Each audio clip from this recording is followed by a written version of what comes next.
Astaghfirullah Allah Ghafurun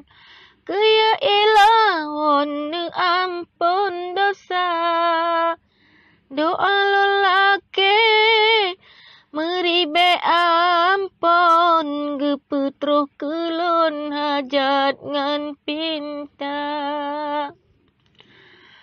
Nafsu mengajat riwayat lun susun Wahai rakan lun dengar berata Lun pegat kisah daerah betung Wate sabotun cutnya din teka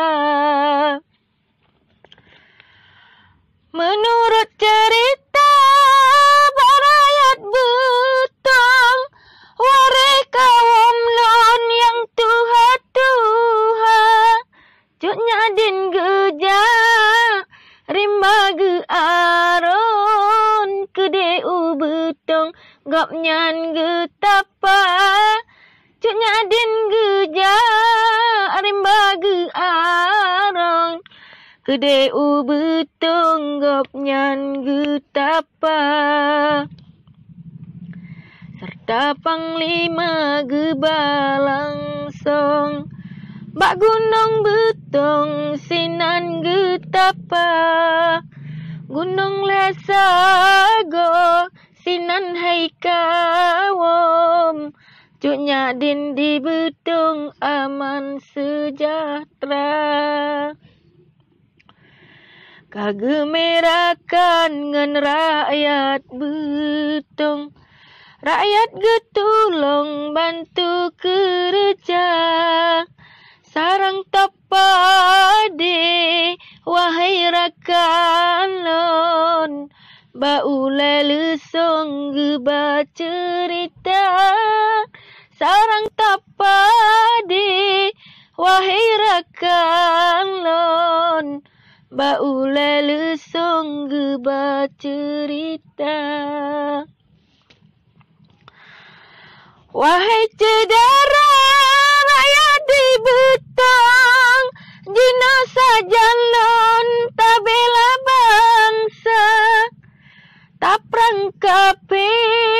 wahai rakan lon Si panjang hidung dikhianat bangsa Taprang kape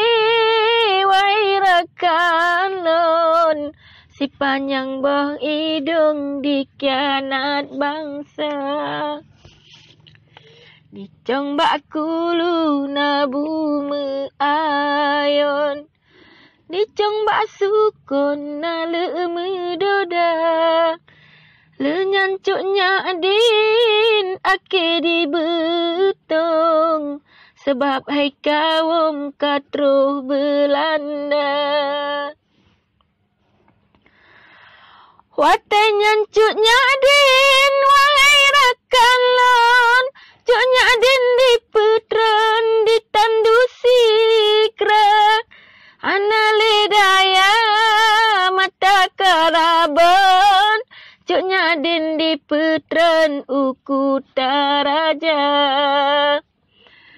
Lenyan usemedang di balangsong Sidehai kawum sinan pusara Ono kedile wahai rakan lon Kisah di betung cuknya adin teka Ono kedile wahai rakan lon Kisah di betung cuknya adin teka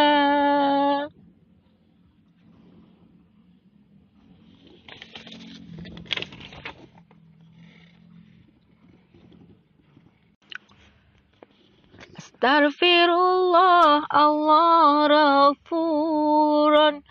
Kaya ilahun ampun dosa Doa